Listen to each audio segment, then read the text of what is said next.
umuntu wari waraje agatera igihugu akakizengereza akanyaga abantu akabatwara, yari amafaranga ntabwo yagukiza kanseri. Muvugire ngo amen. Amafaranga ntabwo yagukiza ibibembe. Umuntu wari warazengereje igihugu cya Israel yaragarutse aje kwivuza.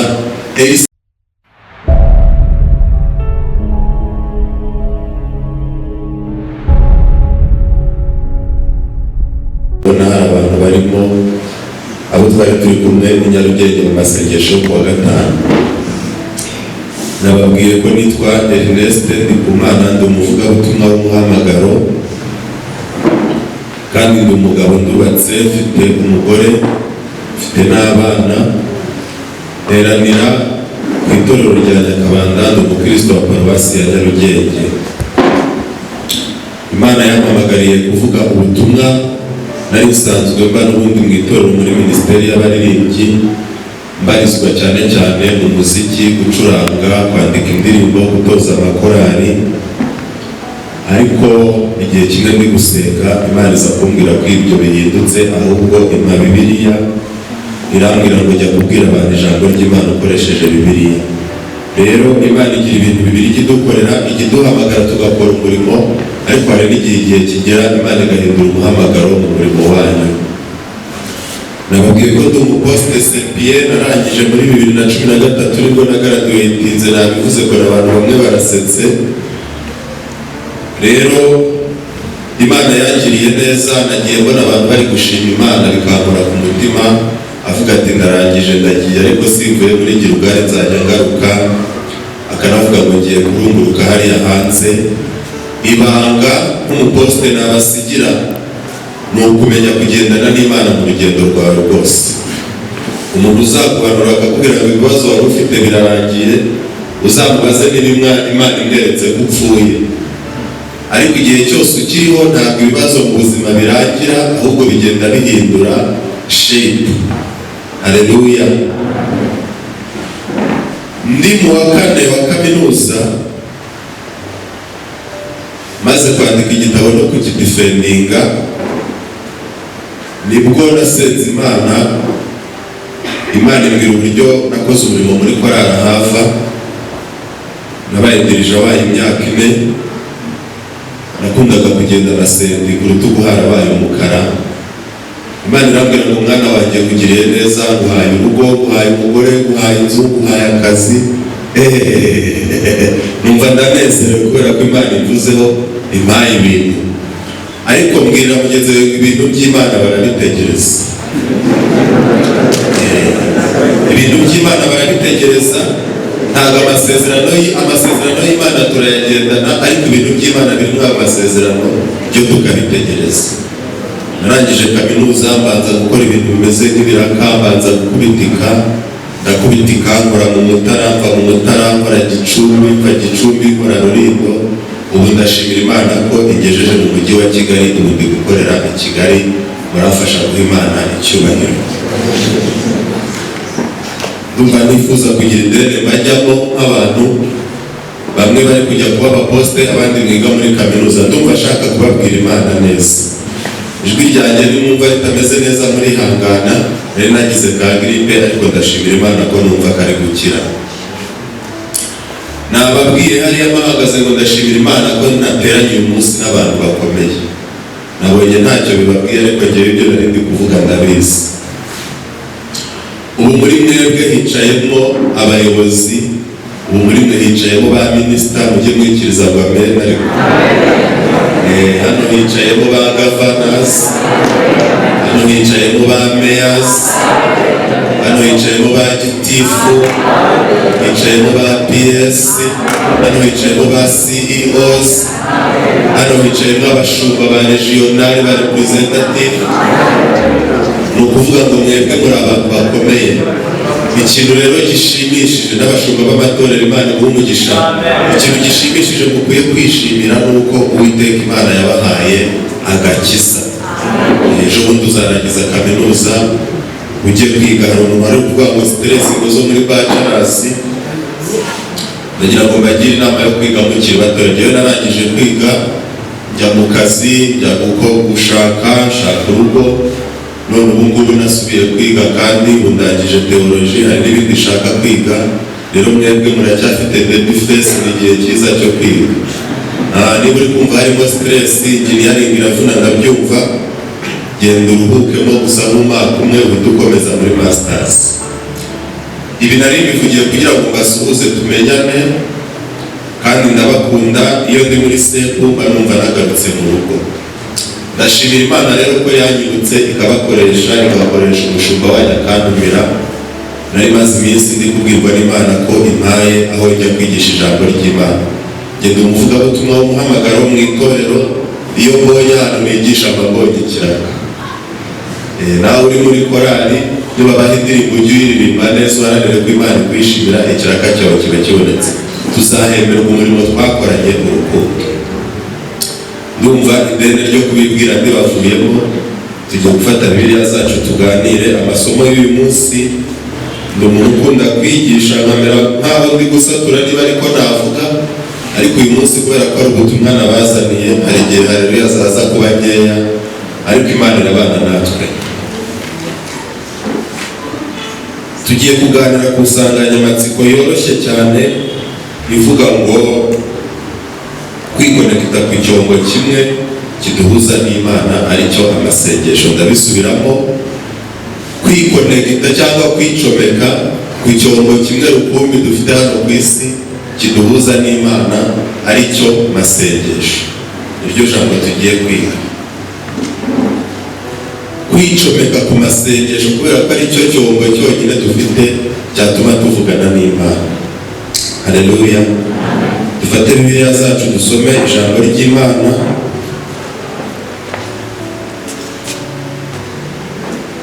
Isezerano rya kera, igitabo cyo Kuva, ibice 17, paje 67. Ibice 17, umurongo wa 12. Igitabo cyo Kuva, ibice 17, umurongo wa 12, paje 67. Dusome mu izina rya Yesu. Kuva ibice 17, umurongo wa 12. Maze amaboko ya Mose araruha, bajyana ibuye bararimutega ryicaraho. Aroni na Huri baramira amaboko ye, umwe uruhande rumwe n'undi urundi. Amaboko ye arakomera ageza ku izuba rirenga. Yosuwa atsindisha Abamaleki n'abantu babo inkota. Uwiteka abwira Mose ati,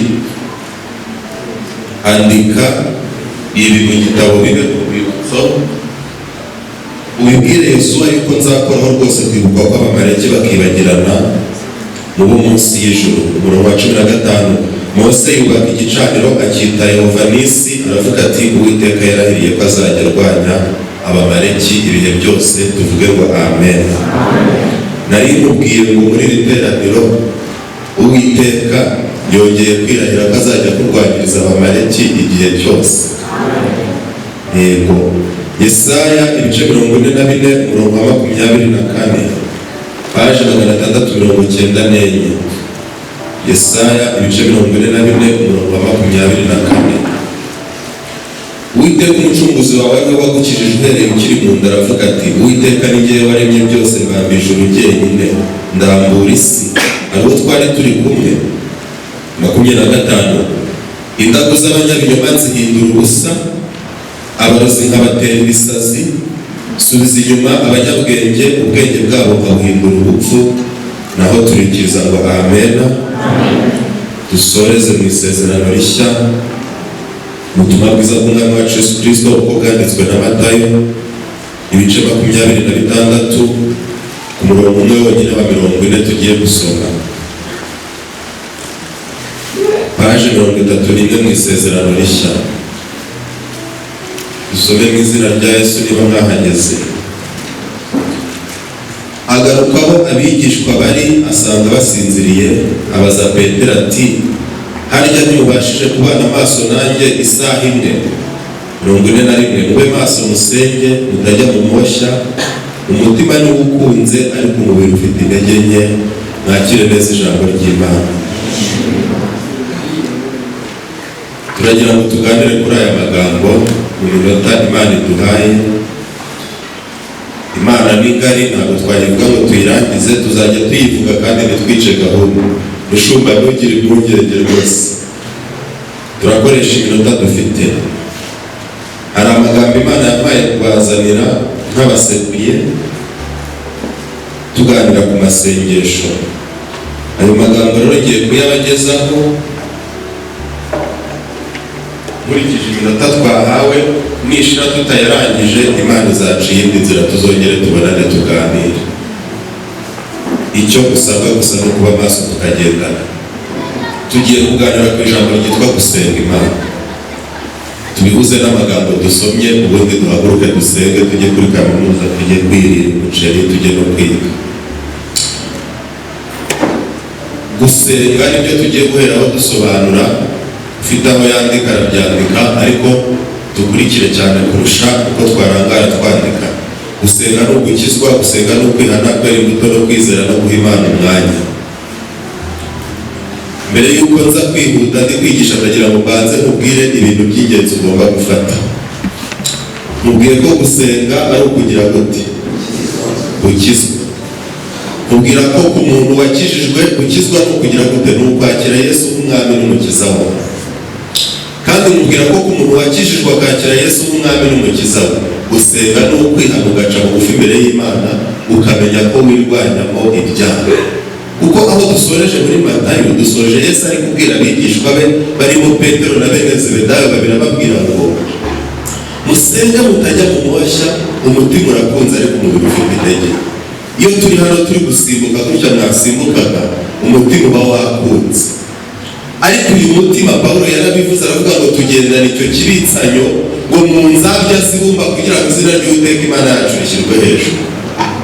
Cyangwa mu kanyumva neza, bivuze ngo impano z'umwuka wera Imana yampaye yarazimpaye, ariko izitereka mu kibiri. Iki kibiri nambaye rero Imana iri mu ijuru, ibona ari urwabya rw'ibumba. Hari umuntu uri hano waba azi urwabya icyo bisobanura?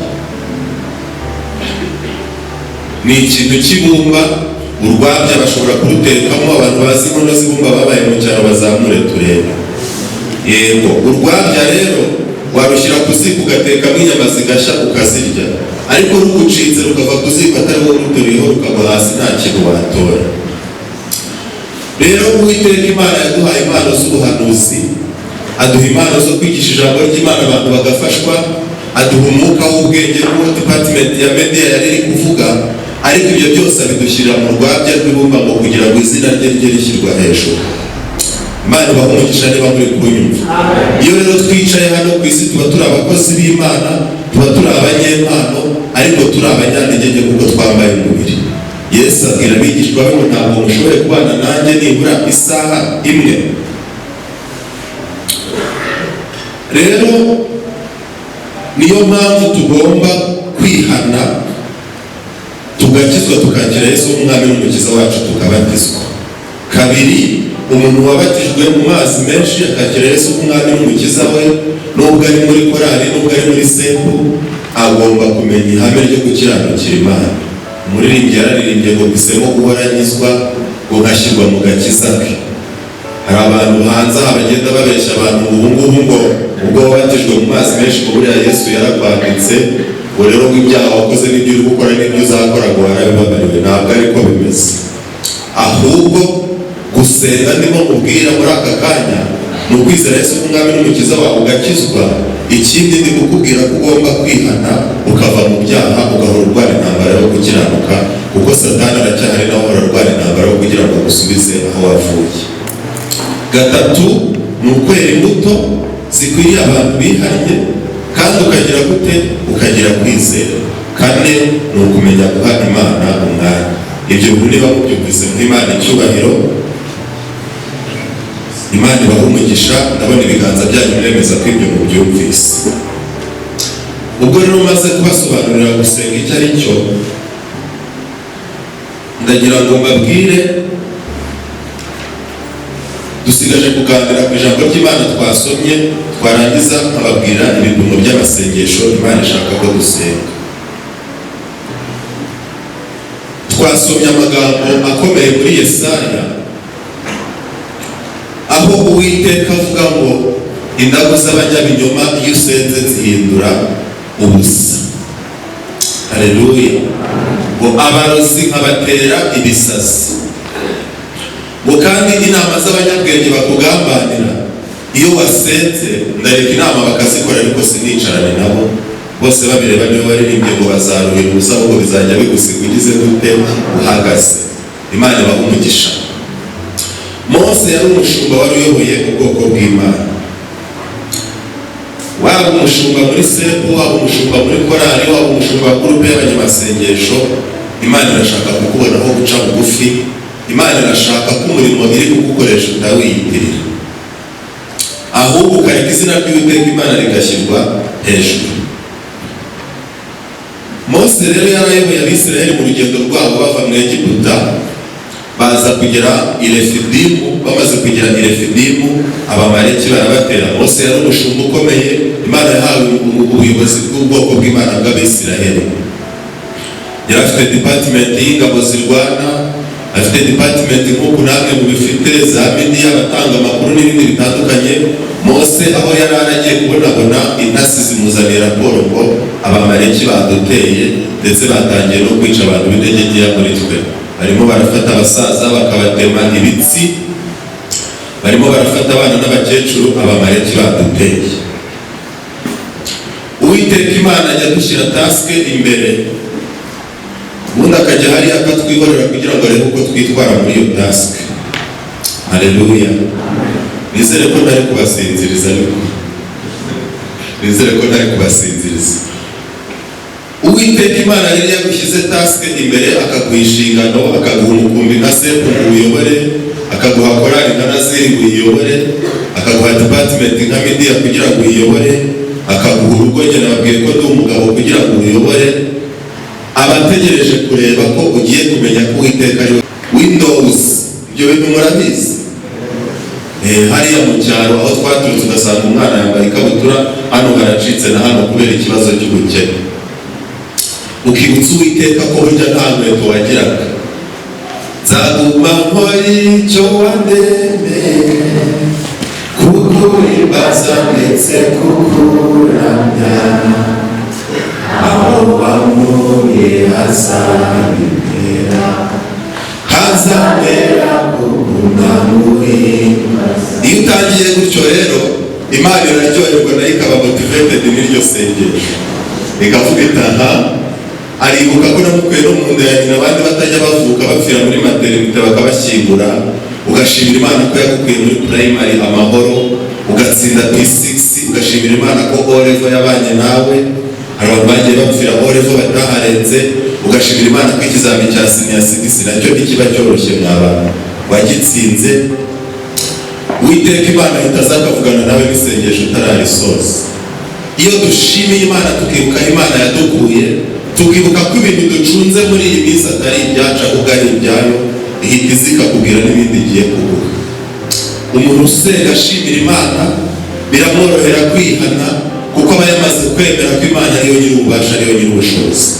Ariko umuntu usengesha amaganya, umuntu agasengesha amasezerano Imana yaguhaye, hagati y'isezerano Imana yaguhaye nawe uhagaze uyu munsi kugira ngo risohore, harimo ikibazo uzabanza guca muri akorobasi byanze bikunze. Ni Imana ishobora kukubwira ko izaguhemba miliyoni 3 umaze kwiga, ukabanza ukajya guhembwa 20,000 kugira ngo ikwigishe agaciro k'ifaranga. Amasezerano y'Imana hagati yo gusohora kwayo no kuyaguha agenda haca mu ishuri, kuko Imana ntigikoresha abasivili. Imana ishimwe. Hanyuma rero Moses amaze kumva raporo, akumva ko Abamaleki bamuteye, yahise amenya ko ubwoko ayoboye ari Uwiteka wamuhaye ngo awuyobore. Ntabwo yagiye mu bintu bya Berni so anyway biranyine byo muri academics. Iki gitabo ubu n'ubwenge bwanjye bugiye kwandika ngo kuri kese ya computer zangirika ngo mu bigo bya leta kwa intelligent and wise, ahubwo yahise avuga ngo iki gitabo ndi kwandika kuba nanjye ngeze aho nandika igitabo mwene runaka w'i Karongi, iyi ni imirimo yawe Uwiteka. Haleluya. Wahita ko amenya ko ubwo Abamaleki bateye igihugu cyangwa ubwoko ayoboye ari kugendana mu rugendo, ahita amenya ko ubwo bwoko ari Uwiteka wabumuragije ngo abushumbe. Ahita avuga ati iki kibazo reka tugihereze Uwiteka mbere yuko tukijya. bwira mugenzi wawe ngo bifate ikibazo cyawe ugiye Uwiteka mbere yo kukijyamo. Arangije ngo akora inama, ariko tugiye guhita twitura neza neza mu nsanganyamatsiko nabahaye. Nababwiye ngo tugiye kuganira ko icyombo dufite cyo kudukonekita ku Uwiteka dusigaranye muri iyi si ya none, isi ya tekinoloji, isi ya projection, isi ya YouTube. Abantu bagiye muri tekinoloji y'uyu munsi bibagirwa imbaraga z'Umwuka Wera. Dusohotse muri Pentecote, mwene data duteranye kuri uyu munsi ndagira ngo ngushishikarize ko icyombo ufite cyo kuguhuza n'Imana ukavugana nayo ari ukwicomeka ku masengesho. Wahita avuga ngo njyewe na Aroni na Huri turazamuka hejuru ku musozi wa Refidimu dusenga. Mose, Aroni, Huri. Yosuwa, fata ingabo, utegure imbunda, utegure ibikoresho, nawe ujye mu kibaya urwanya Abamaleki. Haleluya. Mu yandi magambo, umushinga wubatswe n'amasengesho nta muntu ujya uwusenya, kandi umushinga usenywe n'amasengesho nta muntu ujya uwubaka. Dukomere Yesu amashyi ko yakwigisha. Bisobanuye ngo Mose yari ateye ibuye rimwe yica inyoni zingahe? Ebyiri. Inyoni ya mbere ni Abamaleki bagiye kugwa mu gishanga cy'umusozi wa Refidimu, kubera ko Mose yateguye umushinga neza, umushinga ukanezeza Uwiteka. Inyoni ya kabiri ni amasengesho agiye kuba continuous. Bibiliya iratubwira ko batangiye basenga, Mose ngo akarambura ibiganza ku bwoko bwe, Yosuwa agatsinda Abamaleki. Ariko kubera ko amasengesho Imana ishaka ko dusenga atari amasengesho aba ari isaha imwe ngo abure, uvuge ngo muri uyu mwaka ngo hari isaha imwe nigeze nsenga ngo ngire ibihe byiza. Oya, gusenga ni ukuhoza. Ngo amaboko ya Mose araruha ndetse aragwa. Reba nawe guhera mu gitondo urambuye amaboko uri gusenga, wageza ku mugoroba saa moya ngo amaboko yamanuka ari gufata agapoze, Abamaleki bagakubita Abisirayeli. Yosuwa agatsindwa. Aroni na Huri ngo biga uburyo bwo gushyigikira amasengesho agahoraho. Basepiye mbazaniye ubutumwa buvuga ngo mushyigikira amasengesho, musenga amasengesho ahoraho. Haleluya. Barangije ngo bazana ibuye barimwicazaho. Iri buye risobanuye iki? Risobanuye ko ahantu ho gusengera hagomba gushyigikirwa. Haleluya. Bamaze kurimwicazaho ngo Aroni ajya munsi y'ukuboko kwa Mose aragushyigikira gushyira ku rutugu, na Huri ajya munsi y'ukuboko kwa Mose aragushyigikira gushyira ku rutugu. Hanyuma baba bubatse continuity y'amasengesho, baba bakomeje imbaraga za Mose. Amaboko ya Mose ntiyongera kugwa. Barangije bafatiraho barasenga. Amasengesho arakora, arazamuka arenga ikirere cya mbere iki tubona cy'isanzure, arenga ikirere cya kabiri cy'Abamedi n'Abaperesi bashinzwe kurya amasengesho y'abanyantege nke. Umusepi ugasanga avuye kuri kaminuza n'agasirabisi ka technical drawing, reka mbari yo mvuga kubera ko nize construction, ari kugenda ahunyiza. Ngo n'umusepiye ndi kuvuga, yewe Yesu wewe uri igitangaza, akikubita ku buriri, ubundi agasengesha intege. Mu kirere cya kabiri hari ingabo z'Abamedi n'Abaperesi z'abadayimoni zitunzwe n'amasengesho y'abanyantege nke baba mu itorero, basengana intege. Bene data, muri kunyumva? Mu Imana icyubahiro. Muri kunyumva? Imana ibamugisha. Bashyigikira amasengesho. Uko amaboko ya Mose yari ameze saa moya, niko yabaga ameze saa mbiri, niko yabaga ameze saa tatu, niko yabaga ameze saa sita kugera ku mugoroba, kubera ko bari bashyigikiye amasengesho ku rutare rw'ibuye Mose akarwicaraho, kandi amaboko ya Mose bakayashyigikira. Imana iryoherwa n'umubavu w'amasengesho y'abakiranutsi ahoraho ari continuous. Amasengesho arenga Abamedi n'Abaperesi, kuko amasengesho y'umunyambaraga azamuka ari umuriro utwika, yinjira mu nkingi y'umuriro ihuza ikirere cya gatatu cy'ijuru n'isi. Marayika amanukana ibisubizo, ubundi Yosuwa atsinda Abamaleki. Haleluya. Hari Abamaleki dufite ubwoko bwinshi bugiye butandukanye. Hari Abamaleki bashaka kugusubiza mu busambanyi wataye, hari Abamaleki bashaka kugutwara mu businzi, hari Abamaleki bashaka kukugira umusazi utarangije kaminuza. Mwari muzi ko bibaho. Hari Abamaleki bashaka ko wakwiga umwaka umwe ukajya wiga mu inshuro nyinshi. Hari Abamaleki bashaka ko wazarangiza kwiga ukabura akazi. Ariko abo Bamaleki bose, kubera ko amaboko ya Mose muri seku ya Kristo amasengesho ari mu buryo buhoraho budacogora, akabasha kurenga Abamedi n'Abaperesi akanyeganyeza ikirere cy'Imana. Ngo Imana irazira abatikiza. Yesu batanga raporo kwa Mose ngo Abamaleki twari dufite hano nabarangije. Iyo Imana inezerewe igikorwa twakoze mu murimo w'Imana, haleluya haleluya, ikimenyetso cya mbere kiranga ko Imana yishimiye amasengesho yawe iragusura kandi ikarahira. Kandi indahiro y'Imana niyo ndahiro yonyine ku isi no ku ijuru ibyibushya. Komera Yesu amashyi. Niyo ndahiro yonyine itanga amahoro yo mu mutima, niyo ndahiro yonyine itanga gukira ibyaha no kubabarirwa umuntu akabaho neza, kubera ko Imana itanga sinyatire iri kontinuwasi kandi baho. Imana ijya idusinyira, igasinyira Ernest uri kwigisha hano, isinya ikajya no kuri Benito umukobwa wanjye, ikajya no kuri Raki, ikajya no ku mugore wanjye, isinya ikajya no kubazavuka naragiye. Imana iyo itanze isezerano ikavuga ngo ndagukomeje, ikomeza n'abazagukomoka. Imana ishimwe. Hanyuma Uwiteka amaze kwishimira ko Mose na Aroni na Huri na Yosuwa basenze, twiga muri segonderi twajyaga dutegura amasengesho tukayaha topic ivuga ngo dukore dusenga kandi dusenge tunakora. Imana inezezwa n'umusebiye ufata umushinga w'amasomo wakuzanye kuri Kristo ugashyiramo amasengesho. Haleluya. Imana inezezwa n'umugabo ufite akazi, ufata akazi Imana yamuhaye agashyiramo n'ibihe byo gusenga kandi bibangamira ku kazi. Yabona abantu benshi baretse gusenga ngo abantu bo gusengera ngo havuyeho, ngo gusengera ngo mu butayu ngo ntibyemewe.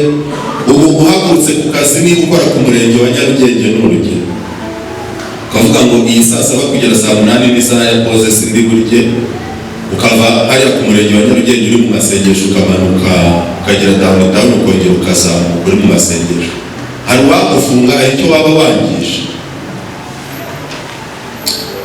Hanyuma rero Uwiteka arangije ararahira aravuga ngo rero umva Mose mvugane nawe. Haleluya. Kubera ko wamenye ubwenge bwo kundagiza ubwoko bw'Abisiraheli naguhaye, ukamenya ko uru rugamba atari urwawe. Haleluya. Reka mvugane nawe, byandike mu gitabo bigurwibutso ko ngiranye namwe isezerano ko nzakuraho kwibuka kw'Abamaleki munsi y'ijuru bakibagirana. Dukomere Imana amashyi. Iyo dusengeye ikibazo tukagishyira mu maboko y'Uwiteka Imana tukagisengera, Uwiteka Imana ajyaza akarangiza icyo kibazo burundu kikibagira. Nyuma y'imyaka 500 Mose yaratashye, Uwiteka yakomeje isezerano yahaye Abisiraheli. Hari hagezweho umwami witwa Sawuli ari uri ku ngoma. Imana irongera ibwira Sawuli ngo nibutse isezerano nagiranye na Mose ku musozi wa Refidimu, kubera ko yari yanyubasha akamenya ko urugamba atari urwe, ahubwo urugamba akarundagiza akamutsindira Abamaleki. Uwiteka azi ko hari Abamaleki bajya barokoka. Yemwe muri kunyumva? Uwiteka azi ko hari Abamaleki bajya barokoka. Uyu munsi ushobora gusengera akazi ukakabona Imana ikabikwiciye Abamaleki b'ubushomeri, ariko hari abandi Bamaleki bo kukwirukanisha mu kazi. Irangije aramubwira ngo munyandikire ko nzajya nkora nsembaho Abamaleki uko bashibutse kubera isengesho rya Mose. Dufite Imana itabayo, iyo dusenze iratwumva. Nyuma y'imyaka 500 uko abami bagiye basimburana, Sawuli ayoboye, Mose atakibaho yaritahiye, Imana isanga Sawuli aramubwira ngo nibutse ko nabwiye Mose ku musozi wa Refidimu ko Abamaleki bazajya babyutsa umutwe nzajya bica. Ituma Sawuli aramubwira ngo jya gutsembaho Abamaleki bari hariya n'umwami wabo ntugire ikintu usika. Naje kukubwira ngo iyo dukiranutse tugasenga Imana igiturwanyiriza Abamaleki kandi ikabamaraho. Iyo dukiranutse tugasenga Imana tukirinda kwishyira hejuru tugashyira Imana yacu hejuru, igifata ibintu byari biduhangayikishije ikabirangiza. Iminota twahawe haraburaho 2 cyangwa 2 ubundi tugasenga, ariko ndagira ngo mvuge ibintu simbisobanure, yenda Imana nici inzira tuzabisobanura twagarutse. Haleluya. Amen.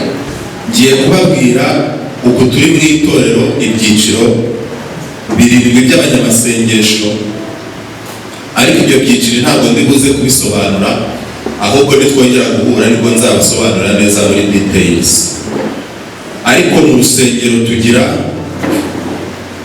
kuri iyi si turimo amasengesho niyo atunze abantu bari mu isi. Wabibona itorero riramutse ryazamuwe isi ntiyamara kabiri. Buriya dutungwa n'amasengesho kuko imbaraga za Satani zo zirakora. Tugira rero icyiciro cy'abapagani, abantu batarakizwa ngo bakire Yesu nk'umwami n'umukiza wabo, batarabatizwa mu mazi menshi bakibereye mu byaha. Abo bantu batungwa n'amasengesho y'abakiranutsi. Ubwo kuri icyo cyiciro nicyo gusa asobanuyeho. Hari icyiciro rero cy'abantu baba muri leta. Ngiye kujya kubwira abanyamasengesho dufite mu itorero, mubwire na kara babamo. Abantu baba muri leta cyangwa mu mutuku ni abantu twita urukungu. Ugasanga umuntu aba muri korali, ariko iyo avuye muri korali ajya kureba ahantu asamba. Umuntu aba muri korali ariko agira n'agacupa ka mitsingi munsi y'igitanda asomaho yihishe. Umuntu aba muri korali ariko n'umujura kabuhariwe.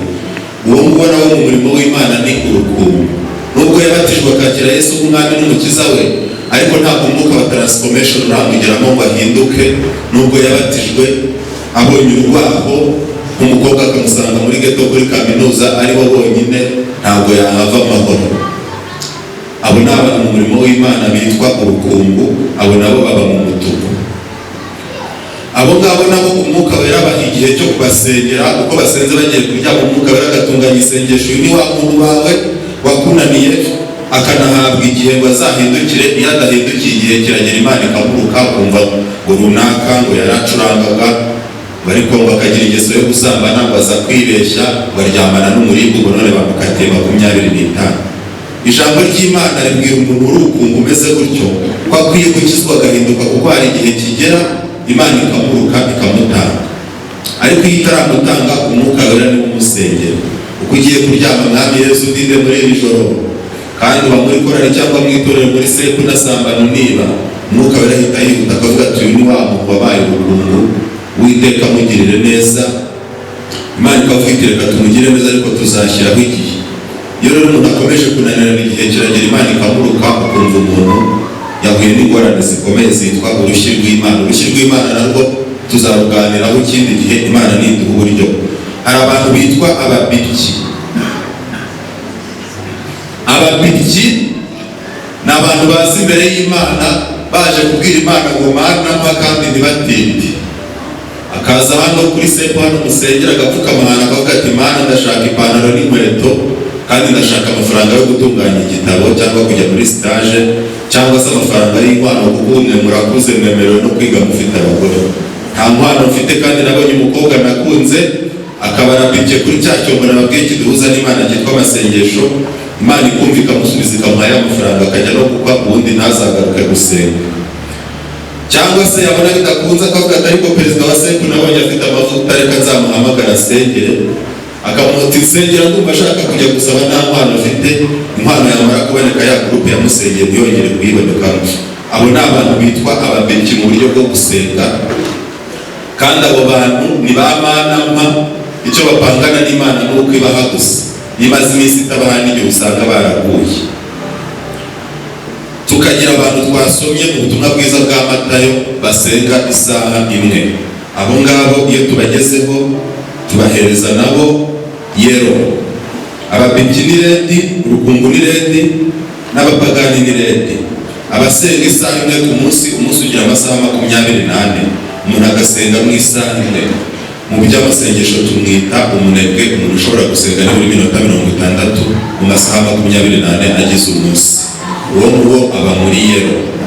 Ni umuntu usenga, Imana ikamubona ko asenga, ariko mu masaha yose agize umunsi, mu masaha 24 agasenga nibura isaha imwe.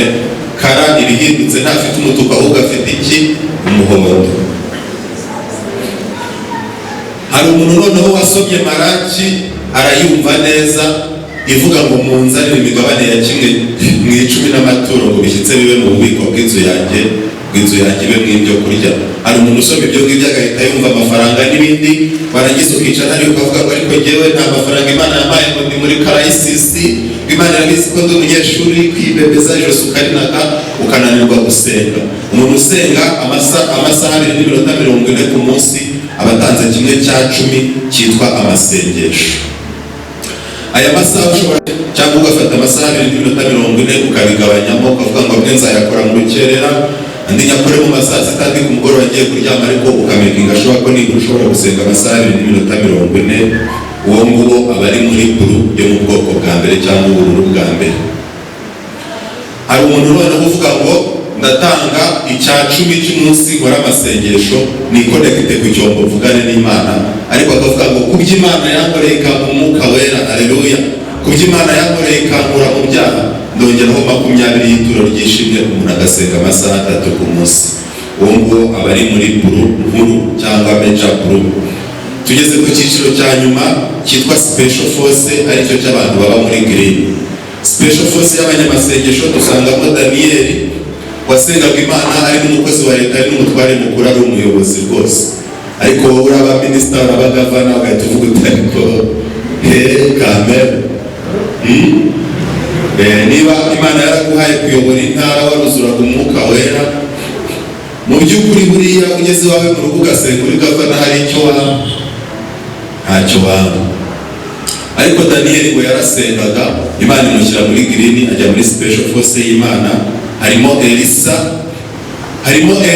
igihugu cyabo cyatewe n'Abasiriya, n'Amana akaza agafata abantu akabanyaga akabajyana, babarusha kurasa no kurwana, ariko umuntu yifitiye amavuta y'Umwuka Wera yo kuba muri special force gusa. Haleluya. Mbwira mugenzi wawe amavuta y'Umwuka Wera yarangiza intambara mu gihugu hatabayeho kurwana.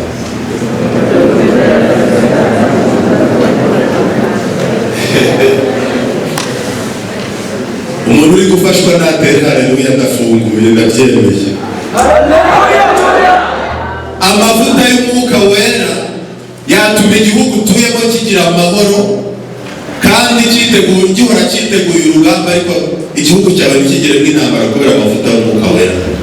Umuntu wari waraje agatera igihugu akakizengereza akanyaga abantu akabatwara, yari amafaranga ntabwo yagukiza kanseri. Muvugire ngo amen. Amafaranga ntabwo yagukiza ibihembe. Umuntu wari warazengereje igihugu cya Israel yaragarutse aje kwivuza. Elisa kubera ko yibiraga muri green y'abanyamasengesho, aramubwira ati manuka hariya muri Nyabarongo ibiremo 7, ntacyo mvugana nawe. Haleluya. Amen.